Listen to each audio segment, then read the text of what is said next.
Selamat pagi Ibu, perkenalkan saya Dr. Ivanka yang hari ini berjaga ya. Dengan Ibu siapa? Vivi. Vivi ya. Vivi, berkenan saya panggil Ibu atau saya panggil Mbak? Mbak Oke, Mbak Vivi umurnya berapa? 23 23 tahun. 25. Baik, Mbak Vivi, saya izin lengkapin data-datanya terlebih dahulu ya. Nanti data-data dan pembicaraan, hasil rekam medisnya juga semuanya akan bersifat rahasia. Jadi Mbak Vivi usianya 25 tahun, tinggalnya di mana? Di Lontar. Di Lontar ya. Di sini tinggalnya sendirian atau sama orang tua? Sendiri. Sendiri ya. Tinggalnya di rumah atau ngekos, Mbak Vivi? Ngekos. Ngekos ya. Iya.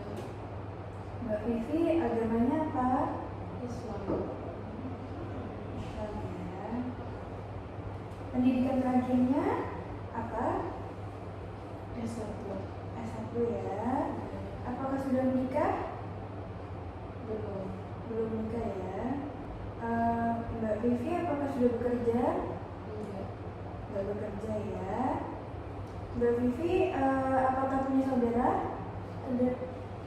Berapa bersaudara Mbak Vivi? 3. Saya anak kedua. Mbak Vivi anak kedua. Oke baik. Mbak Vivi mungkin ada yang bisa saya bantu dengan keluhannya? Saya gini dok, sering merasa sesak seperti tercekik gitu. Terus juga waktu malam-malam itu saya gampang banget kebangun dok. Dan waktu kebangun itu saya keringat dingin dan jantung saya itu deg-degan kayak mau copot gitu dok. Jadi saya ke UGD kan dok. Tapi waktu diperiksa dokter, katanya saya tuh nggak sakit apa-apa, terus saya itu baik-baik aja. Terus udah direkam jantung juga, terus saya sekarang juga normal. Kata dokter UGD sih saya emang ada cemas gitu dok, karena pikiran katanya. Karena saya nggak ngerasa pikiran sesuatu gitu. Terus diarahin ke poli jiwa. Jadi saya ini kenapa ya kira-kira dok? Oh gitu ya. Sudah berapa lama Ibu Mbak Ani ngalaminnya? 2 bulanan dok. Sudah 2 bulan ini ya. Oke baik. Sudah 2 bulan ini apakah 2 bulan ini, beberapa bulan ini apa memang ada yang terjadi mungkin di rumah atau di area lingkungan sekitarnya seperti itu? Menurut saya sih nggak ada masalah apa-apa ya dok. Cuman emang saya ini masih nyari kerja gitu loh dok sekarang. Tapi ya menurut saya itu nggak sampai bikin saya kepikiran sampai cemas. Sebenarnya saya juga masih ada uang tabungan dari pekerjaan saya yang dulu sebelum di PHK dok. Jadi kalau misalnya ditanya apa yang jadi pikiran saya, mungkin kesehatan saya ini sih dok yang sekarang. Kesehatan ya. Baik.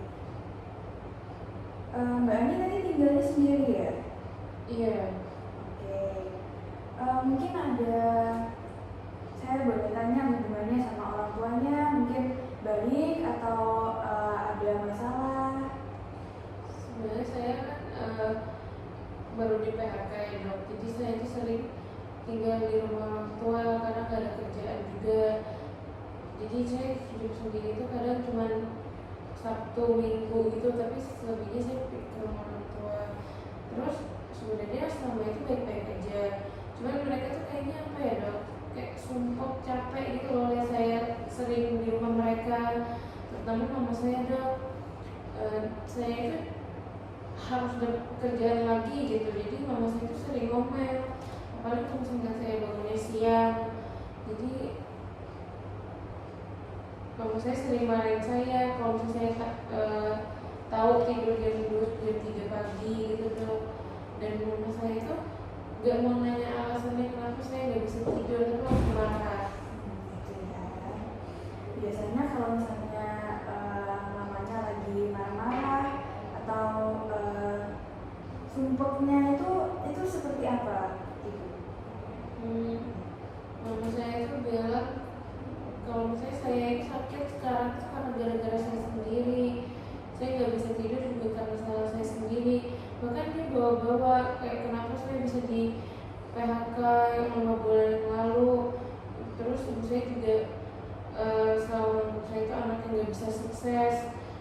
sedangkan tetangga-tetangga saya itu udah sukses gitu. Ya. Kira-kira kalau menurut Mbak Vivi, kenapa kok bisa sampai mamanya bisa sampai ngomong kayak gitu? Mungkin karena mereka merasa direpotkan ya dok ya. Apalagi kan saya minta antarin ke UGD terus dalam seminggu ini sekitar 3 kali saya ke UGD tengah malam dok. Terakhir tadi malam. Terus saya merasa nggak ada yang bisa ngertiin saya juga nggak mau gitu loh dok kayak gini. Bahkan ibu saya juga nggak pengen saya berobat ke poli jiwa ini. Saya malah dibilang suka buang-buang uang. Saya harusnya menyembuhin diri saya sendiri gitu-gitu dok. Ya kalau misalnya saya bisa sembuhin diri saya sendiri, ya saya nggak mungkin kesini. Dan saya juga nggak pura-pura dengan apa yang saya rasakan gitu dok. Tapi mereka selalu nganggap saya pura-pura. Ya, tapi Mbak Vivi, saya terima mendengarnya. Kalau misalnya hubungan sama ayah, dia apakah baik juga atau seperti apa? Kalau bapak saya biasa aja sih dok, gak baik omong. Cuman ibu yang dominan itu di rumah. Kadang saya juga kesian sama bapak saya. Kayak bapak saya ini juga tertekan gitu karena mama saya itu sering marah-marah juga ke papa saya. Oke, kalau hubungan sama saudaranya, adik kakak, Biasa aja dok, kita sebenarnya gak terlalu dekat. Mereka itu yang termasuk yang mandiri gitu loh dok. Saya juga gak pernah ikut campur urusan mereka. Jadi kita jarang komunikasi dok. Dia juga sibuk sama pacarnya sendiri gitu. Saya sebenarnya kurang suka juga sih dok sama pacarnya. Mereka yang gak tahu diri gitu dok, gak tahu sopan santun. kalau Mbak Vivi sendiri apakah sudah pacaran atau sudah pernah pacaran? Kalau sekarang saya gak pernah pacaran dok. Tapi dulu pernah pacaran. Tapi kita putus dok. Waktu hari sebelum saya di PHK. Karena dia satu tempat kerja dengan saya kan dok. Jadi akhirnya ini membuat ibu saya menyalahin saya. Ibu saya sudah melarang juga pacaran sama dia. Tapi kayak saya tuh gak dengerin kata mama saya. Jadi saya tetap pacaran sama dia. Sebenarnya memang kita agamanya beda sih dok. Dan sebenarnya mantan saya itu supervisor saya. Sudah berapa lama Kak Vivi sama pacarnya, mantan pacarnya? Sebenarnya kita kenal udah 2 tahun, tapi kita benar-benar jadi pacarnya itu 6 bulan sebelum kita putus dok. Jadi sebenarnya kita udah sangat dekat dok. Bahkan kita juga udah pernah melakukan hubungan yang sebenarnya nggak harus dilakukan dok. Ya, baik. Kak Vivi mungkin ada rasa kecewa nggak waktu putus atau ya biasa aja putusnya? Kecewa ada sih dok, apalagi kalau putus. Bahkan saya udah, kalau bisa dibilang saya udah nyerahin keperawanan saya juga kan dok ke dia. Terus kita sebenarnya sempat coba balikan, pacaran lagi. Tapi situasinya itu kayak gak mendukung gitu dok. Saya juga sempat kepikiran, kira-kira masih ada yang mau sama saya nggak ya kalau misalnya saya udah gak perawan gini. Saya tuh kadang merasa bersalah gitu sama diri saya. Kenapa ya saya masih mau ngelakuin itu padahal kita belum resmi nikah gitu. Tapi ya hal itu udah lama kan dan sudah berlalu. Jadi saya harus bisa move on dari itu dan lupain. Baik. Waktu itu kira-kira kenapa kok bisa sampai putus Mbak Vivi? Itu dia lebih milih untuk dengerin orang tuanya. Terus perusahaan ini tuh bisa kerja itu awalnya tuh bergoyang gitu dok dari awal pandemi. Jadi akhirnya beberapa karyawan ini di PHK. Awalnya work from home, tapi akhirnya benar-benar dirumahkan dan di PHK dok. Awalnya juga nggak ada yang tahu kalau misalnya saya sama mantan saya tadi itu pacaran. Jadi menurut saya itu bukan masalah. Tapi yang beda sama pemikiran ibu saya gitu tuh. Ibu saya tuh nganggep kalau saya ini sebenarnya di PHK karena saya pernah pacaran sama supervisor saya gitu. Ya, dari Mbak Vivi mungkin ada keluhan lainnya selain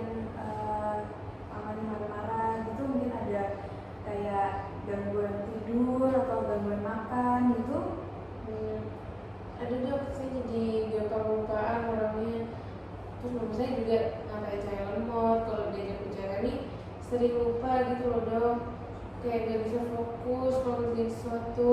Kalau misalnya baca artikel atau lowongan kerja, karena saya tuh gak bacanya tuh gak sampai selesai karena saya tuh sedikit aja tuh lupa kata-katanya, dan saya tuh sering capek, jadi saya nggak baca lagi. Kalau makan saya biasa aja sih dok, emang nggak banyak makannya, tapi akhir-akhir ini lebih kurang dari biasanya. Terus juga saya sering cari-cari kalau misalnya banyak makan ini bisa bikin jantung saya itu makin deg-degan, jadi saya takut makan sembarangan. Kak Vivi, Mbak Vivi mungkin ada hobi atau kebiasaan-kebiasaan yang suka dilakukan kalau misalnya lagi stres, lagi bingung gitu?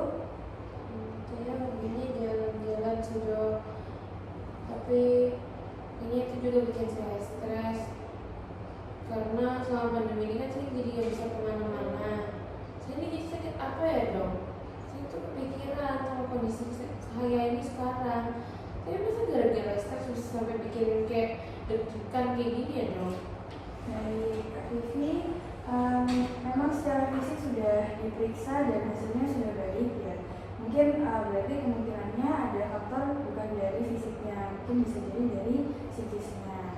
Nah, memang benar dari pikiran itu bisa menimbulkan keluhan-keluhan yang dirasakan seperti Mbak Vivi rasakan ini. Mungkin Mbak Vivi memang sebelumnya adalah seorang yang pencemas, kayak suka cemas, suka deg-degan gitu. Iya sih dok, saya emang orangnya tuh suka cemasan gitu.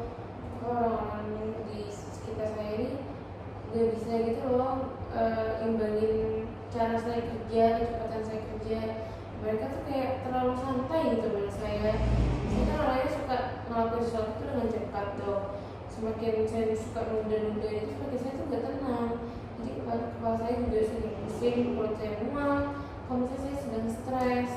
Bahkan juga saya sering kesemutan dok. Jadi kadang saya hilangin stresnya dengan dengerin lagu sih dok. Untuk sering pusing, sering mualnya itu sudah dirasakan dari sekitar kapan? Itu udah lama dok, kayaknya ada sekitar 7 tahun deh dari saya kelas 3 SMA Gitu ya. Kalau tadi kan masih belum bisa jalan-jalan, terus tadi meredakan stresnya dengerin musik juga.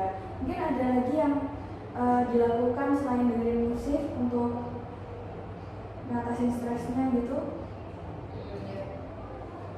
Jalan-jalan tadi sih dok, tapi juga saya lakukan habis saya selesai sama pekerjaan saya gitu. Tapi saya tuh gak bisa tenang gitu kalau misalnya pekerjaan saya belum selesai. Maka saya juga sampai gak tidur untuk menyelesaikan kerjaan saya. Jadi saya dulu sering bawa pulang kerjaan ke rumah, tapi gak ada yang tahu. Ya dari work juga sih dok sebenarnya. Mungkin ada pikiran kayak apa ya, pikiran yang memberatkan, kayak perasaan sumpah gitu karena urusannya belum selesai gitu. Sering dok, saya beberapa kali tuh pengen mati aja rasanya karena gak ada yang ngerti apa yang saya rasain gitu. Bahkan orang-orang terdekat saya juga gak ngerti saya rasain apa. Malah banyak yang kayak ngejudge terus bilang ngatain saya yang aneh-aneh. Saya tuh capek sebenarnya dok, tapi saya juga takut mati sih. Baik, mungkin pernah sampai ada terdengar di telinga gitu nggak, suara-suara atau suara-suara yang menghakimi atau jelek-jelekin, ngata-ngatain gitu? Sebenarnya kalau kata-kata yang terjadi di telinga nggak ada sih dok, lebih dari pikiran aja. Saya sering keinget omongan-omongan mereka yang ngatain saya.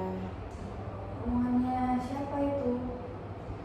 Ibu saya, kakak saya, terus banyak teman-teman saya juga, masih banyak juga orang-orang ngatain saya.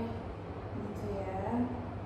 Baik, mungkin di keluarganya Mbak Vivi dulu pernah ada yang ngalamin kayak gini juga? Mama saya juga dia orangnya cemasan sih dok, sering marah-marah gitu di rumah. Gitu ya.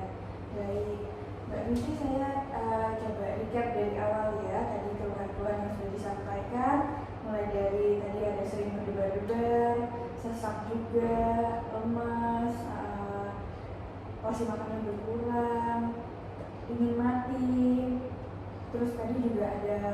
pusing mual juga ya, karena ada memikirkan banyak hal, terus ada gangguan tidur juga tadi. Nah ini sebenarnya ini adalah gejala-gejala yang mengarah kepada gangguan kecemasan dan juga gangguan panik ya, dari serangan gangguan paniknya dari sering berdebar-debar, itu juga sudah termasuk gangguan panik. Terus tadi juga pusing, suka cemas, ingin bunuh diri, itu tadi juga merupakan salah satu ya gejala-gejala dari gangguan cemas juga. Nah ini juga perlu ditangani dengan benar ya Mbak ya. Jadi saya akan resepkan obat-obatannya. Nanti ini obat-obatannya buat mengatasi rasa cemasnya ya. Nanti bisa obat-obatannya bisa ditebus di depan, di luar. Nanti setelah obat-obatannya sudah mau habis, belum habis, sudah mau habis, nanti bisa kembali lagi ke saya ya, untuk kita pantau apakah gejala-gejalanya sudah berkurang, apakah sudah membaik atau belum.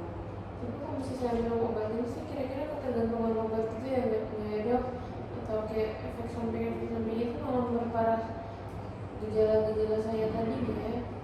Kalau untuk efek sampingnya pasti ada ya Mbak ya, efek samping obat, bikin mual, muntah, tapi saya akan resepkan obat-obatan yang memang minim efek samping. Dan kalau untuk ketergantungannya selama masih diawasi di bawah pengawasan dokter, terus minumnya juga nggak terlalu berlebihan, sesuai sama dosisnya, itu semuanya masih aman, nggak apa-apa ya. Baik dok. Kalau misalnya nanti saya tiba-tiba cemas lagi, deg-degan kayak debar, saya ke UGD lagi nggak ya dok? Mungkin kalau misalnya nanti ada gejala-gejala cemasnya muncul lagi, selain mbaknya bisa minum obat, bisa juga lakukan teknik relaksasi. Jadi bisa atur pernafasannya, juga bisa lakukan hobi-hobinya tadi, bisa